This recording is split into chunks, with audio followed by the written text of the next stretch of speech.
Story with Binaca. सुनिए कहानी Binaca की जुबानी। हाजिर है सुभद्रा कुमारी चौहान की कहानी चढ़ा दिमाग।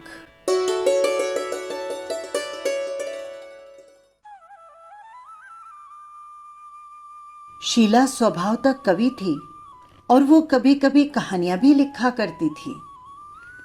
उसकी रचनाएं अनेक पत्रों में छपी और उनकी खूब प्रशंसा हुई। साहित्य संसार ने उसे बहुत सम्मान दिया और अंत में उसको सर्वश्रेष्ठ लेखिका होने के उपलक्ष्य में साहित्य मंडल द्वारा सरस्वती पारितोषिक दिया गया। अब क्या था, प्रत्येक समाचार पत्र और मासिक पत्र में उनके सचित्र जीवन चरित्र छपे और उनकी रचनाओं पर आलोचनात्मक लेख लिखे जाने लगे, जिनके कारण से उनकी ख्याति और भी बढ़ गई। वो एक साधारण महिला से बहुत ऊपर पहुंच गई। उसको स्थान स्थान से कवि समाजों से निमंत्रण आने लगे। वो अनेक साहित्यिक संस्थाओं की अध्यक्षा भी चुनी गई। मासिक पत्र पत्रिकाओं के कृपालु संपादकों ने उनकी रचनाओं के लिए तकाजे पर तकाजे आरंभ कर दिए। अनेक सहृदय पाठकों ने परिचय प्राप्त करने के लिए भी उनको पत्र लिखे। परिणाम ये हुआ कि शीला के पास आने वाली डाक का परिमाण बहुत बढ़ गया। उसका छोटा सा घर ऐसे मालूम होता जैसे किसी समाचार पत्र का ऑफिस हो। वो बेचारी इस असीम सहानुभूति के भार से दब सी गई। पत्र प्रेषक उससे उत्तर की आशा करते थे और ये आशा स्वाभाविक भी थी, परंतु वो किस किस को उत्तर देती। आखिर पत्र भेजने में भी तो खर्च लगता है और वो तो निर्धन थी। शीला के पति जेल में थे। सत्याग्रह संग्राम प्रारंभ होते ही वो गिरफ्तार करके साल भर के लिए कृष्ण मंदिर में बंद कर दिए गए थे और साथ ही 200 रुपए जुर्माना भी हुआ था। इन सब कठिनाइयों को तो वो धैर्यपूर्वक सह रही थी, लेकिन फिर भी वो बहुत परेशान सी रहा करती। मैं शीला को बहुत दिनों से जानता ही नहीं था। वो सगी बहन की तरह मुझ पर स्नेह करती थी और मैं अपनी ही बहन की तरह उसका आदर करता था। इधर कुछ निजी झंझटों के कारण मैं बहुत दिनों से शीला के घर न जा सका था। एक दिन शाम को पोस्टमैन ने मुझे एक लिफाफा दिया। खोलकर देखा तो पत्र मेरा नहीं किंतु शीला का था।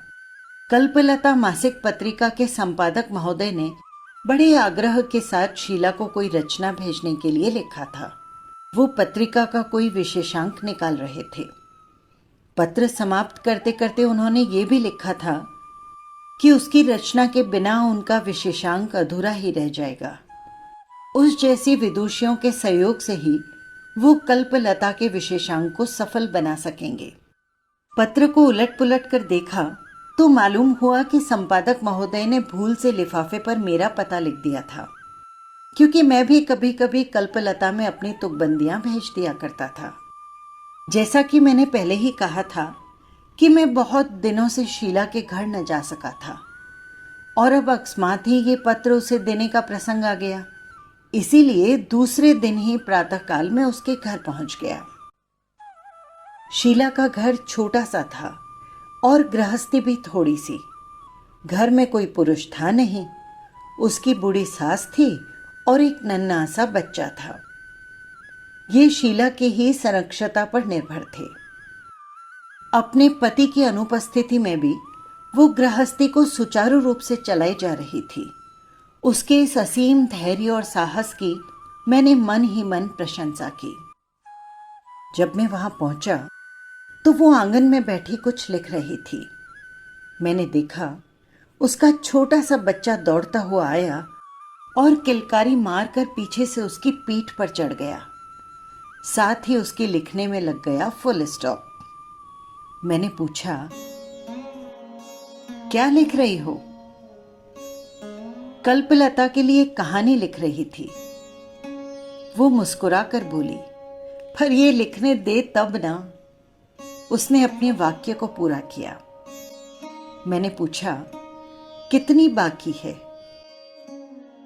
कहानी तो पूरी हो गई, पर इसके साथ उन्हें एक पत्र भी तो लिखना पड़ेगा ना, शीला ने कहा।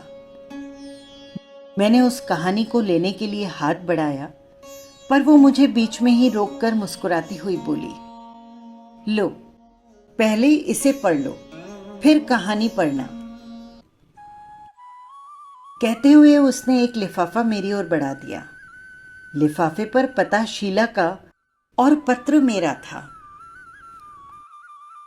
कल्पलता के संपादक महोदय ने मुझसे भी शीला की कोई रचना भिजवाने के लिए आग्रह किया था और साथ ही उल्हाना भी दिया था कि उन्होंने शीला को कई पत्र लिखे, किंतु उसने एक का भी जवाब नहीं दिया और अंत में बहुत क्षुब्ध होकर उन्होंने लिखा था, इस चढ़े दिमाग का कुछ ठिकाना भी है। मैंने पत्र समाप्त करके शीला की ओर देखा तो वो मुस्कुरा रही थी, किंतु उस मुस्कुराहट में भी उसकी आंतरिक वेदना छिपी थी। उसकी असमर्थता की सीमा निहित थी। कदाचित उन्हें छुपाने के लिए प्रहरी की तरह मुस्कुराहट उसके होठों पर खेल रही थी। कुछ क्षण तक चुप रहने के बाद मैंने पूछा, क्या लिख दूं संपादक जी को? लिखोगे क्या? उन्हें ये कहानी भेज दो। उसने उसी मुस्कुराहट के साथ उत्तर दिया, पर उन्हें ऐसा नहीं लिखना चाहिए था। मैंने सिर नीचे किए हुए ही कहा, उन्होंने कुछ अनुचित तो लिखा नहीं? उसने गंभीर होकर कहा, कई पत्रों का लगातार उत्तर न पाने पर लोगों की ये धारणा हो जाना अस्वाभाविक नहीं है। उनकी जगह क्षण भर के लिए मुझे या स्वयं अपने आप को ही समझ लो, फिर सोचो।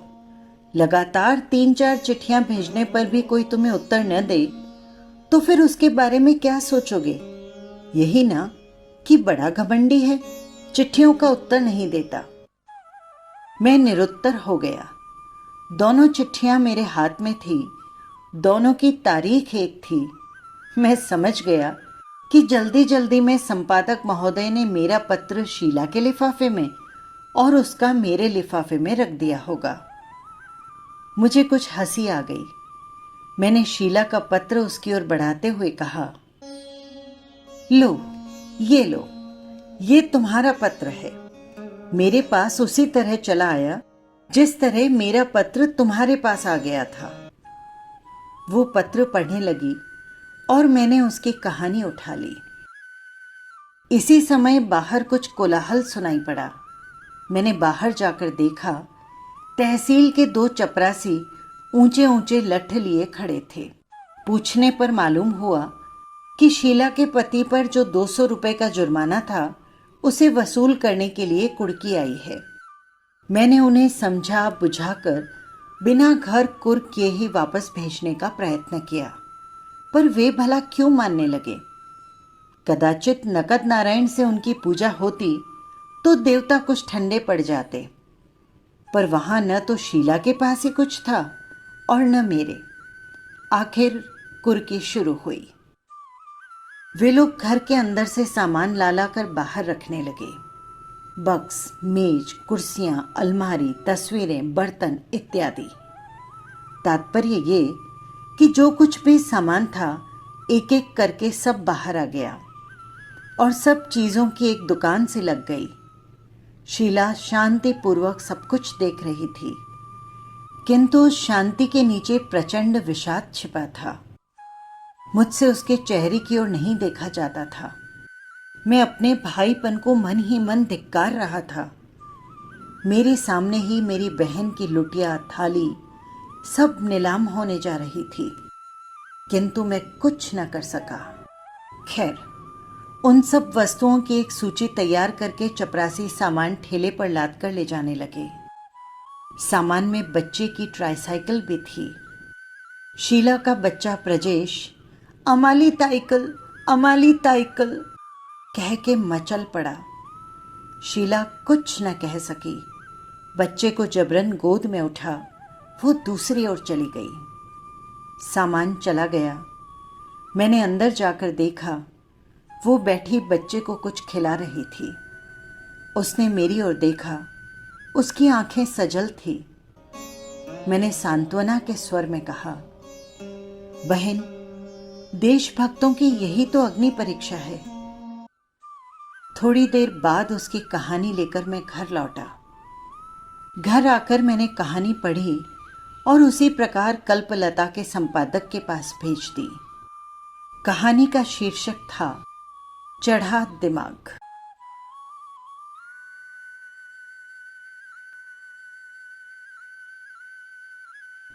बस यही थी कहानी।